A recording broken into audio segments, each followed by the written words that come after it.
The founder died with a profitable family business, valuable land, and almost no cash. The company could pay its workers, serve its customers, and earn money each month. But the estate tax arrived after the funeral, not after a sale. The heirs faced a cruel question. How do you pay a tax on an asset that cannot be sold in pieces without damaging the whole business? That question traps many families. An estate is the property a person owns at death. In the United States, the federal estate tax may apply to the value transferred to heirs, depending on the size of the estate and the rules in effect at that time. State rules can differ. The tax is based on value, while the family may hold very little cash. A family business often looks strong from the outside. It may own a plant, trucks, tools, land, patents, or a large stock of goods. These are assets. They may support years of work and steady income. Yet an asset is not the same as cash. A building can be worth millions and still be unable to pay a bill due next month. The founder may have believed the business would simply pass to the children. That plan feels natural, but it leaves out the hardest part. Business succession. Succession means moving control and ownership from one generation to the next. It requires more than a will. It requires a plan for taxes, management, voting power, debt, family roles, and the cash needed when ownership changes. The first hidden problem is valuation. Asset valuation is the process of deciding what property is worth. For a public company, market prices give a daily signal. A private business has no public share price. Its value may depend on earnings, debt, equipment, land, customers, and future prospects. The IRS and other tax authorities may review that value, and poor records can make a hard moment worse. The family may also see two different values at once. The company can be worth more as one working unit than as a pile of separate parts. A factory sold alone may bring a strong price, but selling it may end production. A farm divided into parcels may raise cash, but destroy the land base. The tax bill can force a choice between preserving income and creating immediate money. This is the liquidity trap. Liquidity means how quickly an asset can become cash without a large loss in value. A savings account is liquid. A privately owned company is not. When the founder dies, the family may be rich on paper but cash poor in real life. The business keeps earning, yet those earnings may not arrive fast enough for the estate's deadline. The danger grows when the founder owns nearly everything. The business may have paid for the family home, college costs, and retirement. Profits may have been put back into machines, land, or new stores. That can build a stronger company, but it can also leave too little money outside the business. Every year of reinvestment adds strength in one place and risk in another. During the founder's life, this trade-off can stay hidden. The founder can borrow, delay a purchase, sell a small asset, or use personal savings. After death, control may be split among children with different needs. One child may work in the company, another may need cash, a third may want to sell. The same inheritance can mean security to one heir and a burden to another. Family conflict is not always caused by greed. It can grow from unequal risk. The child who runs the business may accept a lower salary and long hours. The child outside the business may receive shares that cannot be sold easily. If both receive equal ownership but face different lives, fairness becomes hard to measure. A tax bill can turn that quiet tension into a forced decision. The simplest answer is often to sell the business.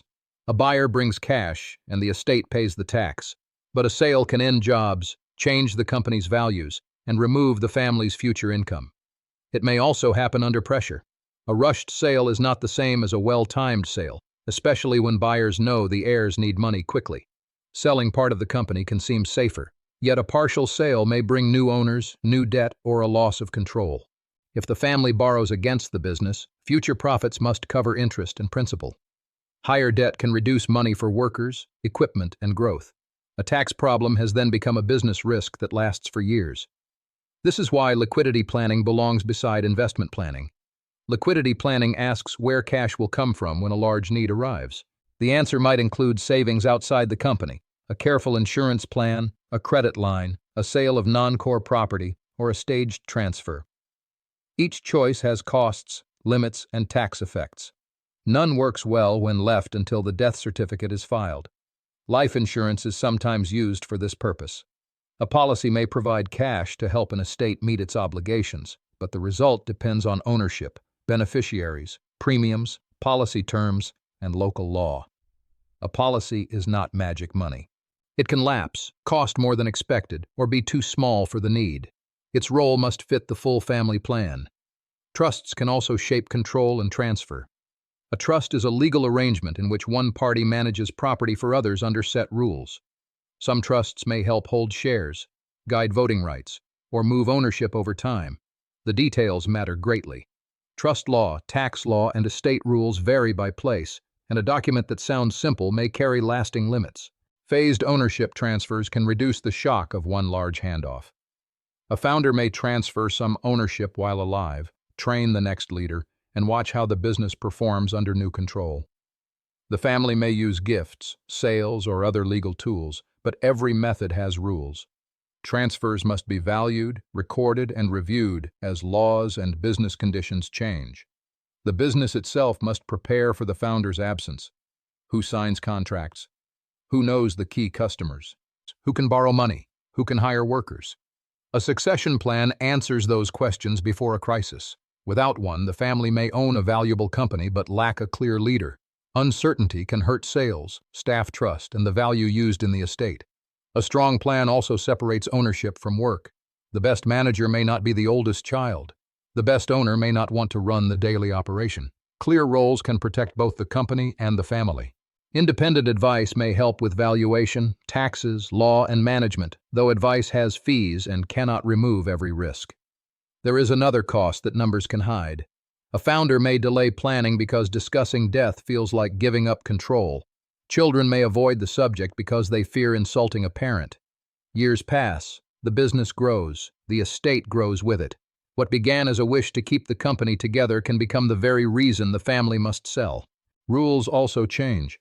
Federal estate tax limits, rates, deductions, and state taxes can shift with new laws. Inflation can lift property values while changing the real buying power of cash. Business earnings can fall. Interest rates can rise. A plan made for one decade may fail in another.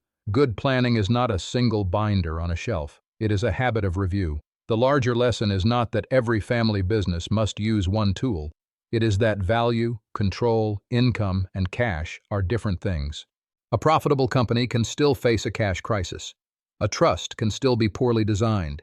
Insurance can still be too small. A low debt load can still hide weak leadership.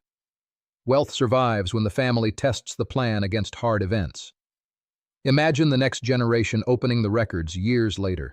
They find more than assets and tax forms. They find choices. The founder chose growth over cash, privacy over outside investors, and control over early transfer. Those choices may have built a strong life. They were not foolish. But every choice placed a weight on the future, and the future eventually collected it.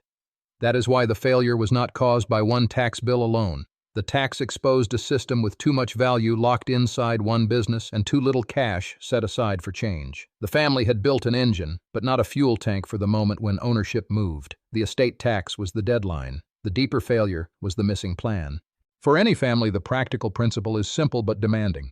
Know what you own, how it is valued, who will control it, and where the cash will come from when life changes. Keep records. Review debt. Discuss roles. Account for taxes, fees, inflation, and time. Historical cases are not personal advice, and no strategy guarantees survival. But one truth lasts.